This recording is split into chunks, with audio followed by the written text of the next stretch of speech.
गुन्हेगारांच्या पावलांचा मागोवा घेणारा, ज्याच्यामुळे अनेक मोठमोठे गुन्हे उघड झाले आणि ज्याच्या चपळाईने पोलिसांच्या तपासाला नवी दिशा मिळाली, अशा रत्नागिरी पोलीस दलाची शान असलेल्या विराट या योद्ध्या श्वानाचा आज आकस्मिक मृत्यू झाला।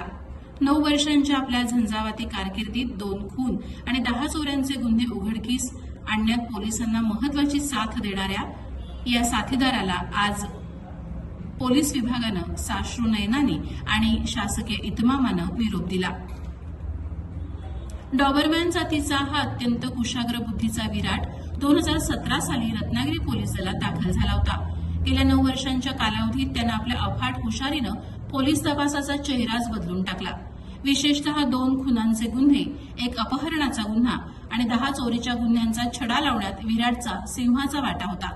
गुन्हेगारापर्यंत पोहोचताना त्याची चपळाई आणि वासावरून क्लू शोधण्याची त्याची हातोटी वाखाणण्याजोगी होती। विराटला या कामगिरीसाठी तयार करण्यात आणि त्याच्याकडून अनेक मोहिमा फत्ते करून घेण्यात त्याचे हँडलर पोलीस हवालदार महेश हरचिरकर आणि पोलीस हवालदार संदेश कोतवडेकर यांनी अपार मेहनत घेतली होती। त्यांच्यासाठी विराट हा केवळ एक सहकारी नव्हता, तर कुटुंबातील एक हक्काचा सदस्यच होता।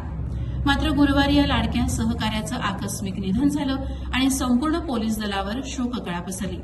विराटला शेवटचा निरोप देण्यासाठी रत्नागिरी जिल्ह्याचे पोलीस अधीक्षक नितीन बगाटे, अप्पर पोलीस अधीक्षक बी महामुनी, पोलीस निरीक्षक राजेंद्र यादव, पोलीस निरीक्षक राजेंद्र कुळसंगे, पोलीस उपनिरीक्षक शेगावेन मावची तसंच बॉम्ब शोधक व नाशक पथकाचे पोलीस उपनिरीक्षक किरण घाग आणि इतर अनेक पोलीस अंमलदार मोठ्या संख्येनं उपस्थित होते।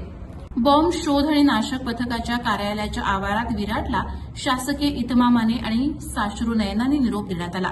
विराटच्या जाण्याने पोलीस दलाची मोठी हानी झाली असून एका सच्चा आणि विश्वासू योद्ध्याला आज रत्नागिरी पोलिसांनी गमावले अशी त्यांची भावना होती। प्रहार डिजिटलसाठी अनघा रिकम मगदूम, रत्नागिरी।